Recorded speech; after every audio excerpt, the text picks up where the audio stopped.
again with another video. No training today, just answering some of those good questions you guys asked me on Instagram. Sorry if I look a bit rough. I am literally looking like an absolute mess at the moment, just doing a bit of fasted cardio, trying to get it in. You know, that sunshine is coming up. I'm hearing it's about 20 degrees next week, so time to get those summer bodies ready. Right, anyway, before I begin, don't forget to like, subscribe, give this a little share around. You know, the more people I interact with, the better it's going to be content-wise, because I get more fresh ideas from you guys, and you guys get to tell me what you want to see next. So, question number 1. Can you train muscles once a week and still grow? Yes, 100%. Pretty much my whole split is just training muscles once a week. I only train my proper, well, what I see proper lagging body parts a little bit a second time a week. So for example, I'll do, on my back day, I'll hit a little bit of biceps at the end. Nothing crazy, just a burner, maybe like a four sets of 25 on something, maybe a concentration curl, something like that, just to really finish off my biceps. Same again when I do chest, I hit triceps. I did used to do opposites like that, but the way my split works at the moment, it works better for that. And then of course I do my actual arm day as well. So yeah, 100% hitting those muscle groups once a week. If you hit that muscle group hard, you shouldn't need or even be thinking about training it again. You know what I mean? I think like Dorian Yates said, when he trains legs, he struggles to sit on the toilet for at least 5 days. You know what I mean? So, and I know for a fact, my legs are in pieces. I mean, I do hit legs twice a week. Don't worry, I'm going to explain that because that sounds like, well, what's it all about? I hit my quads and calves on one session at the start of the week, and my hamstrings and calves at the end of the week. So it's not like I'm hitting quads twice or hams twice.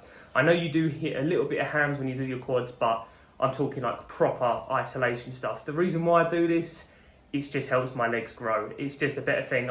I think I mentioned it in my leg video. There's not a chance in hell I could do a heavy stiff leg deadlift on the same day I can do a heavy squat, because I'll be fried. You know what I mean? So you got to pick your battles, you know? So that's basically how my training split would be. But yeah, so when you think about actually hitting that muscle group, you've got to remember, like I mentioned before, you've got to hit those high reps and the low reps. So in order to really fry that muscle group, for example, let's just say chest, you got to make that chest session harder than the last one, you know? To think outside the box, always hit different things, different angles. All of that stuff is what is going to make those gains real and really help you put on that lean, solid muscle. Because at the end of the day, if you can hit chest, let's say, I don't know, International Chest Day, what is that? That's a Monday, right? So if you hit that on Monday, and by, I don't know, Wednesday, you're like, oh yeah, I'm feeling good. The chances are you did not hit that hard enough. And I'm not suggesting someone go out there and start doing crazy stuff so you absolutely annihilating yourself. But when you've got enough experience and you know when you've hit a good chest workout, or any workout for that matter. So just bear that in mind. If you feel like you're recovering very quickly, I mean, obviously diet comes into it and all that stuff anyway, then chances are you're not training as hard as you could be. So yeah, also, yeah, that brings me on to my next point, diet. If you got a rubbish diet, yeah, you should be looking at that first before you even think about trying to train anything twice a week anyway. Your diet needs to be on point. You've got to be able to be eating those like 6 meals a day of clean, good food. You know, obviously the odd cheat meal here and there is fine. That's not an issue. If anything, if you've got a clean diet like me, it's odd. I actually struggle to eat the dirty meals and stuff like that. I mean, I do probably have one like once a week, but like eating plain food for me is not an issue. It never has been. Like, put a plain chicken breast and plain rice in front of me and some broccoli, I just eat it. It's not like, I'm not like, can't eat that, it's boring. Like, you know, it's just, for me, it's easy. So I get it, it's not easy for everyone. But yeah, diet is another thing. Make sure that it's on point. So, what else have I spoken about? Yeah, so intensity. Intensity is key, really, on that one. You know what I mean? If you want to make the best out of it, you got to make sure you're hitting those workouts. It's got to be more strenuous than the last. So hopefully that answers your question. Yeah. Oh, before I actually go any further, I would just like to say this is all my opinion. Yeah. So what I mean by that is, it doesn't mean I'm talking absolute nonsense, because in my head I'm talking complete sense. But what I'm saying is, this is just what I have used, my opinion, like how I've progressed over the years and all things like that. So this is just my thoughts. I'm not necessarily saying this is gospel. So bear that in mind. Always do research of your own, you know. I mean, my DM's are always open. So if I don't explain something properly, please just drop me a message and I'll try and explain it a bit better for you. Because I know sometimes I just waffle on and I say some stuff that you might not necessarily understand or anything like that. So definitely message me if you don't get it, because I will try and speak a little bit better, if that makes any sense at all. Anyway, next question. I suppose this actually could go on to it goes hand in hand. How can I make my chest grow like yours? Okay, right. Well, very similar to what we was just talking about, really. But I'm going to start by talking about angles, first of all, okay? Sorry, if I'm looking down there, that's because my iPad's down there and I've got my notes on there. Angles, right. So when you train chest, you've got to think about it. If this is your first, if you don't know nothing about chest, yeah, get your form on point, all that stuff first, okay? Get to this experience, a little bit of experience level, hit those angles. Okay, so decline, first of all. I love decline, and it's something I see barely anyone do in the gym. Decline is one of the most important things for me that's actually lifted my chest. Yeah, so it gave me that lower thickness and able to really lift that chest. It's the one exercise that I do pretty much off the back every chest workout, because I know it can give me that solid pump straight away, fires up my triceps, it feels great. Hit decline, guys, because I see no one doing it. And then everyone's going, oh, how do you do your chest? And I'll say decline. They're like, oh, really? Oh, that's rubbish. I don't feel it on decline. Whatever. Try it. Do it. Anyway, next angle. Super incline. If you guys watch my chest video, you'll know exactly what I mean. It's the angle between a shoulder press and the one below a shoulder press, I'm guessing. Yeah, so it's very high up. Super wide grip on that, hitting that upper chest. When you do incline, you just basically start hitting here. When you do that super incline, think how many times you use right up here and you get that full stretch. Hardly ever. So when you do a press like that, it's just going to be gained, baby. So just think about those angles, okay? Because they are very, very important. What else? Right, yeah, so thinking outside the box. Like I mentioned before, okay? When you're hitting your chest, doing a 50 rep set or something crazy like that, doing a drop set after your heavy set is not going to wreck your gains. People are like, oh, well, I've got to stick between, the 10 and 12 ratio because that's the maximum grind point. Who said that, man? You've got to do the reps. Arnold said it. So many other people have said it. I get it. It's not everyone's way of training. They don't want to do that. But my way, I've learned over the years, the best way I respond to stuff like that is doing those crazy reps. Doing those things that you never see anyone do. Like, I used to do, for example, actually I still do this.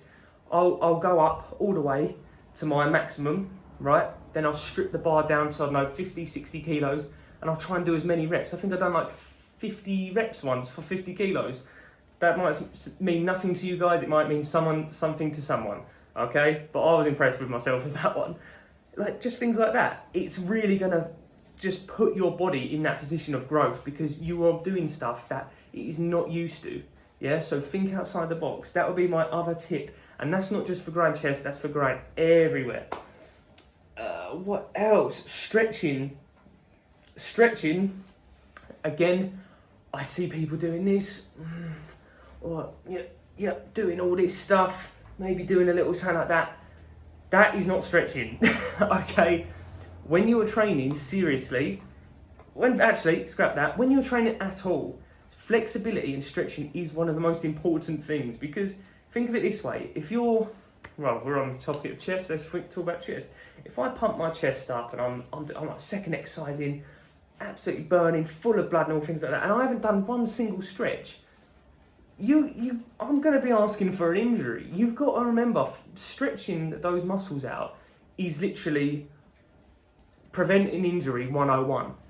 And it's like so important. So really take the time, research stretches. When I'm doing chest, for example, I'll have my hand flat, elbow flat up against a platform or anything like a bit of machine, and I'll lean in, hold that for 10 seconds, squeeze it back round, do the other side, getting all those angles. I've had a few people laugh at me before, because before any workout I do, legs, anything like that, I do 20 big circles, squeezing my scapula around, 20 in front, 20 forward. It burns like anything, but it really wakes up my rotator cuffs, everything, all of those joints, get everything moving. That's like just one part of like my routine to get myself ready. It helps you visualize, it wakes everything up. So just give little things like that a try and it will go such a long way. I promise you that now.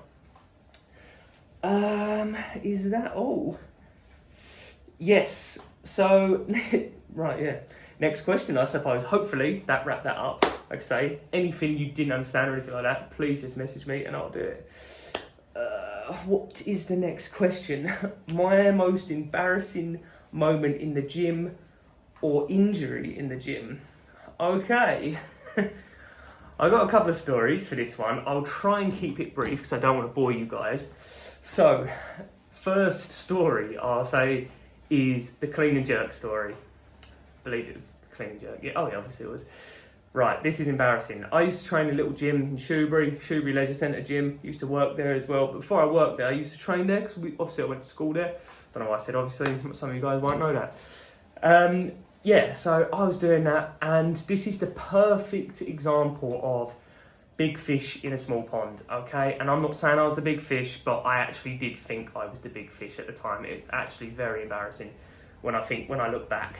But I was like probably a little bit more knowledgeable than the other guys there. I used to help out the even younger ones than I was at the time when I was younger, and it's just sort of the role I played in it. So yeah, a little bit cringe, but here we are. Anyway, I was doing clean jerk presses, all of that stuff. And there was a bit of an atmosphere in the gym today. It's not a big gym. Literally, when I say not a big gym, the weights area, my garage is bigger than the weights area. And this is just a standard garage, so imagine that. Anyone who's been to Shoebury Gym, you'll know exactly what I mean. There was quite a few people in the gym. I was doing that, and I was getting quite heavy on this exercise. So I'd formed a little bit of an audience, you know what I mean? A few eyes were on me. Yeah, you know, fuels the ego. I was like, come on, are you not entertained?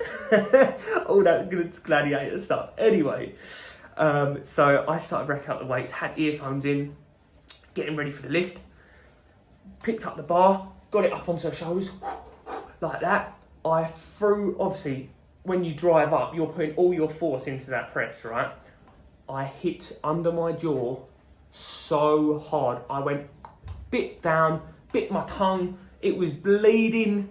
I was just going, oh, like that. And everyone saw, because although people were trying to act like they was doing their stuff, they were watching. I knew they were watching. Anyway, I'd done the set, dropped the bar, tried to act all cool, yeah, take off my belt. Inside, I was crying, because my jaw was in pieces, right? People going, oh, you all right, mate? I was like, yeah, fine, why? Trying to act like nothing happened. Look over in the mirror, I've cut all under my chin. Actually bleeding, clear of the bar, and smacked it so hard. Oh my god. It was very, very embarrassing, but funny at the time.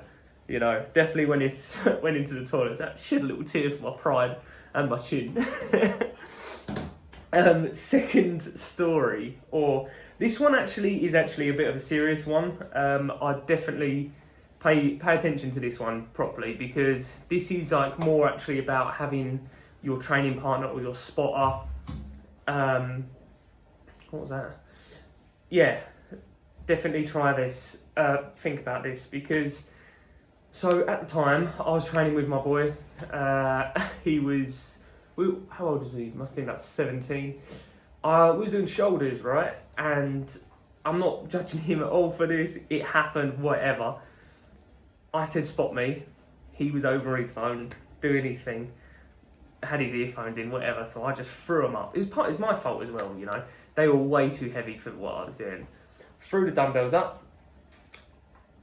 Left hand, dumbbell started to roll, right? But it didn't roll forward. It rolled backwards, right? Anyone who's ever had this happen, you'll know exactly what I mean. So the dumbbell was actually on this point and I could not let it go because I couldn't bring it forward or anything like that. So it was pulling down on my wrist. I can't help. Oh, get off. It actually pulled my shoulder back. I heard something tear or pop, whatever, and the dumbbell dropped, nearly smashed my phone. And oh my God, it hurt so badly. And really, about 4.5 years it took me to recover from that. And that's because obviously I didn't get any serious back then. You think you're bulletproof. So I just roll it out, do some things. I was making it worse the whole time. It wasn't until I actually really started looking into recovery, I really sorted it out in the end. So yeah, rule number 1, don't lift too heavy if you can't do it because you look like an idiot. Rule number 2, make sure your spotter is there, because if he was there, it would have saved me a lot of years of aggro. But once again, not blaming it on anyone, it was my fault. So yeah, they're the 2 big stories that come to mind. I'm sure I've got loads more things. I think I've actually tripped over in the gym before, believe it or not, which is really funny. I can't remember where it was. I just know I definitely have fallen over in the gym before. Anyway, next question. Hope you guys found that funny anyway. Next and final question, because I'm not trying to make this big one. Booty building tips for those girls out there. Right, okay. Yeah, so when it comes to building booties, I am not a self-proclaimed expert at all, but I do have a partner whose physique is pretty on point, you know what I mean? And that's not just down to me, well actually not down to me at all anymore, because she does her own thing. She eats her own food, she trains the way she wants to train. I just basically introduced her to this world. But my tips would be, if you want a booty, you have to first of all look at your diet, okay? So diet is important for loads of reasons anyway. Obviously getting in shape. You can't build a booty eating salads, put it that way, but you are going to have to take a look, seriously look into what you're consuming and how, and in general, what size you want to put on everywhere, because it's not like you can just say, right, I want to eat, for example, 3,000 calories a day and I want it all to go to my arse. It's just not going to happen. So you've got to really take a look at your body type, how fast your metabolism is, all of that stuff, and get that checked first before you even think about it. Because you can build it on just standard diets and all things like that, but if you want to make serious gains, look at your diet. Like I said, anything in particular, DM me, because otherwise this video will go on forever and I'll be talking about all your macros and your micronutrients, all that stuff, and to be honest, I don't think you guys want to hear that right now. But main thing, get your diet in check. Next thing, probably not going to like what I have to say about this bit, but it does actually come down mainly to your genetics. It's a bitter pill to swallow. I had to do it with my arms, okay? Over all the years I've tried everything, fat grips, I've tried elastication thing, all that to swell them up. It works in little ways, but the thing is, consistency is key. Yeah, my arms are just slow growers. I've got really short muscle heads in them, so they don't even stretch all the way down. They're up here. So peak wise, okay, but for size wise, no crap. But it is what it is. You've got to suck it up and get on with it. But for you girls out there, genetics is it can't, you're either born with it, and I'm not saying that you can't build it, I'm not saying that at all, but generally girls that have got a more desirable bum, they are just genetically blessed with it, because most of the girls don't train hard anyway. You look at all the bikini girls and all stuff like that, it's a different type of bum. So if that makes any sense, once again, DM me if it doesn't. But it's 2 different types of bum. If you just want a perky one and nice, muscular, with a nice round shape, yeah, you can build that, but you're never going to be getting these Kim K, I mean, they're fake anyway, but you're never going to get that sort of thing, because generally people that have like genetically blessed with that stuff, that's because they're born with it. But yeah, this is how you build the perkier version anyway. So, flexibility, again, massively important. You've got to be stretching your hams, your glutes, your adductors, your quads, all the time, making sure you're getting that fresh blood in there, recovering that after each workout as well. That is really going to help you build that booty. So flexibility, yoga, Pilates, all of that good stuff. Make sure you're hitting that. It's all going to benefit towards building that core strength and that lower, well, your legs in general. Okay, next thing, different types of exercises. So I mentioned before, I hit hams and calves on one day and quads and calves on another. It should probably be the same for you girls out there trying to build your booty. Focus on your bum for one day maybe. Okay, maybe put it this way, hams and glutes, yeah? So you want to be hitting those good hip thrusts, stiff leg deads and sumo deadlifts. 3 compound movements there that are all going to work your hams and glutes. Excellent. Well, actually they're not proper compound movements, but you know what I mean. They're all going to help that. And then the other day, maybe hit your quads because you don't want to be too dominant back there anyway, and you want to build solid strength all over. And then you can build your quads. You can even squat on that day if you separate them enough and you're recovered, like I spoke about earlier. So planning your split, your routine. Do those different exercises as well. Those kickbacks, those glute activations. Something my partner does all the time before she trains her glutes is glute activations. So she will do just body weight exercises, really to fire them up, pre-exhaust the muscle in order to tear it down effectively and for it to grow. So that is the other thing. And the last point I want to make about it is a tight waist, okay? It's all about an illusion. Anyone who tells you differently in bodybuilding or any sort of thing anyway, it's all about building that illusion. So, for example, if I want to appear bigger up top, if I can't grow that much on top, I've got to make my waist look smaller. That way it's going to make me appear wider up top, and the same goes for down below. If you make your waist tight, you are going to look thicker down the bottom. Okay, so try and bear that in mind. I'm not saying go get a corset and do that, all that stuff, and strain yourself, all that. But work on those abs as much as possible. Okay, again, comes back to diet, your cardio, all things like that. Really help shrink up that waist. Okay, I hope that cleared things up. Like I said before, please do message me if none of that made sense, or if some of it made sense, or you wanted me to go a little bit more in depth. I'm not one of those people that goes, oh, well, when you message me, you're going to have to sign up for something. Not at all. It's all just advice. We can have a real conversation, so do not be afraid of that. I'm just a person, okay? And I appreciate it anyway, because it means someone's actually taking some advice on board and they actually want to learn a bit more about it. But I'm going to wrap this video up now, guys. I hope you enjoyed it. I'm just doing cardio, so it's been nice for me to do. Talk to the camera, see how it goes. But yeah, don't forget to like, subscribe, share it, and I'll catch you on the next one. Peace.